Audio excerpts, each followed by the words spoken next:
বাপের শ্রাদ্ধ দিয়ে এলাম, আর আমি জানি না। বললে চলবে না মনি, তুমি তোমার ওই বাবাটা বেঁচে এনে দেখাও। তুমি হরেন্দরের ছেলে না নরেন্দরের ছেলে, তাহলে ব্যাপারটা করে চলি। দেখো, ওইসব বিডলেম করে কোনো লাভ হবে না। এই চুটকি মেরে আমাকে তাড়াতে পারবে না। ওইসব কানামাছি খেলে না, ওই অন্য কাউকে গিয়ে দেখাবে। আমি যখন একবার এসেই পড়েছি, এই বাগান আমি নেবই। বাবার নামে নেবই বলে? বাগান কি তোমার জন্মগড়ের মধ্যে?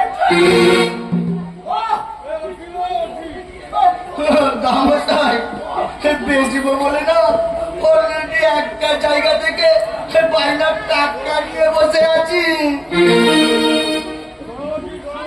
কি করেছিস?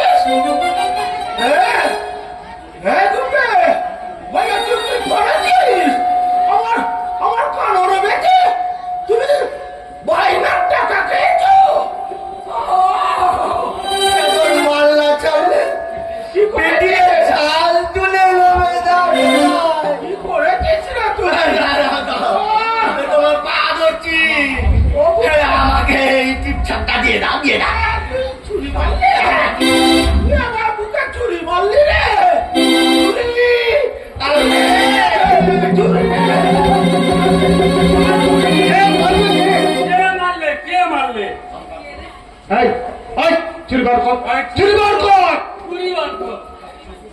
খচ্চর পুরো ফালতু ফালতু চেঁচাচ্ছে।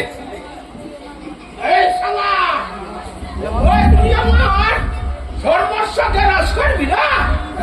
হ্যাঁ, আমার সম্পত্তি পয়সা দিয়ে টাকা খেয়েছে। এই দেখো, জোর করে বলে কিনা টিপ দিতে। রীতিমতো জালিয়াতি। জালিয়াতি এরকম পুরো মানুষের কেউ জালিয়াতি করে? এমন নিরীহ শান্ত পচিখতের মতো পুরোরে কেউ বলাৎকার করে? কি কথা, এই ফলের বাগান হইল গিয়ে জেলার সর্বশ্রেষ্ঠ। 10 জনের দাম করে জেলার একটা পেস্টাই না, এ আমরা নষ্ট দিতে পারি না। ফাটি কানা খুলবে।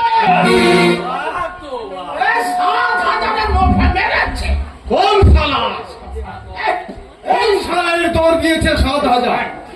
এই 12 বিঘে 13 ছোটা বাগানের দাম 7,000, এর দাম তো 14,000। 28,000। 56,000। এ মাটির মর্ম কি? পারবে না, পারবে না। এই নকরি দত্তের গায়ে এতটুকু মাংস থাকতেও এই বাচ্চা কামালের বাগানে কেউ হাত দিতে পারবে না। রাগামুলো গোপ ঘেটে মান করছে। বাজে নাতি।